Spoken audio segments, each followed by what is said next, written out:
नमस्कार मैत्रिणींनो, आज मी तुम्हाला झणझणीत अशी फणसची भाजी बनवून दाखवणार आहे. तर व्हिडिओ शेवटपर्यंत बघायला विसरू नका. फणसची भाजी बनवण्याची ही एकदम सोपी पद्धत आहे. 10 ते 15 मिनिटांमध्ये भाजी बनवून तयार होते. तर चला रेसिपीला सुरुवात करूया. 1 पाव फणसची भाजी मी तुम्हाला बनवून दाखवणार आहे. 3 ते 4 जणांना आरामशीर पुरते. तर सर्वात आधी मी यामध्ये फणस काढून घेतले एका भांड्यामध्ये आणि त्याला स्वच्छ धुवून घेणार आहे. बघा फणस हे स्वच्छ धुवून झालेलं आहे. आता मी याला फ्राय करून घेणार आहे. तर फ्राय करण्यासाठी मी गॅसवरती कढई ठेवली. कढईमध्ये मी तेल घातलेलं आहे. तेल छान गरम झालं की मी यामध्ये 5 ते 6 फोडी घालणार आहे, म्हणजे छान प्रकारे तळल्या जातात. या फणसाला छान अलटून पलटून तळून घ्यायचं. याला हलकासा ब्राउनिश कलर आला की मग एका प्लेटमध्ये काढून घ्यायचं. फणस पहिले तळल्यामुळे भाजीची टेस्ट खूप छान येते. बघा फणस हे तळून झालेलं आहे. आता मी याला एका प्लेटमध्ये काढून घेणार आहे. मी अशाच प्रकारे सगळं फणस तळून घेतलेलं आहे.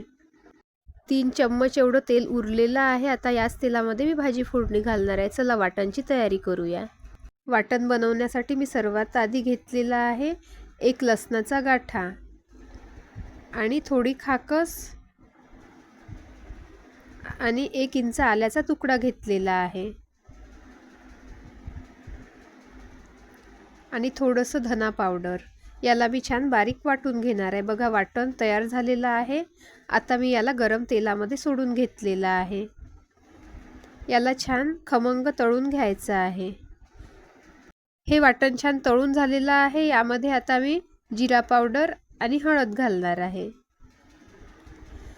याला छान तेलामध्ये खमंग परतून घेणार आहे. त्यानंतर मी घालणार आहे लाल तिखट. लाल तिखटला पण छान परतवून घेणार आहे आणि यात घालणार आहे मी जे फणस फ्राय करून घेतलेले होते ते. याला छान मिक्स करून घेणार आहे. मिक्स केल्यानंतर मी घालणार आहे यात थोडंसं पाणी, म्हणजे भाजी लागायला नको, आणि चवीपुरतं मीठ घालून घेणार आहे.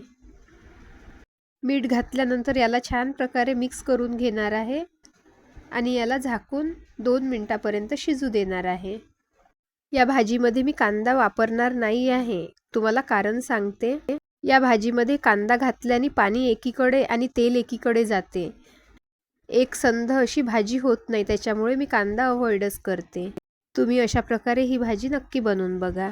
2 मिनिटानंतर मी याला चेक केलेलं आहे. याच्यावरती झाकणी ठेवली आणि अर्धा ग्लास एवढं पाणी घातलेलं आहे झाकणीवरती, आणि 10 मिनिटानंतर ते पाणी त्या भाजीमध्ये सोडलेलं आहे आणि याला परत मिक्स करून घेतलं. परत झाकणी ठेवली आणि परत अर्धा ग्लास एवढं पाणी घातलेलं आहे आणि परत हे पाणी मी सोडून घेतलेलं आहे.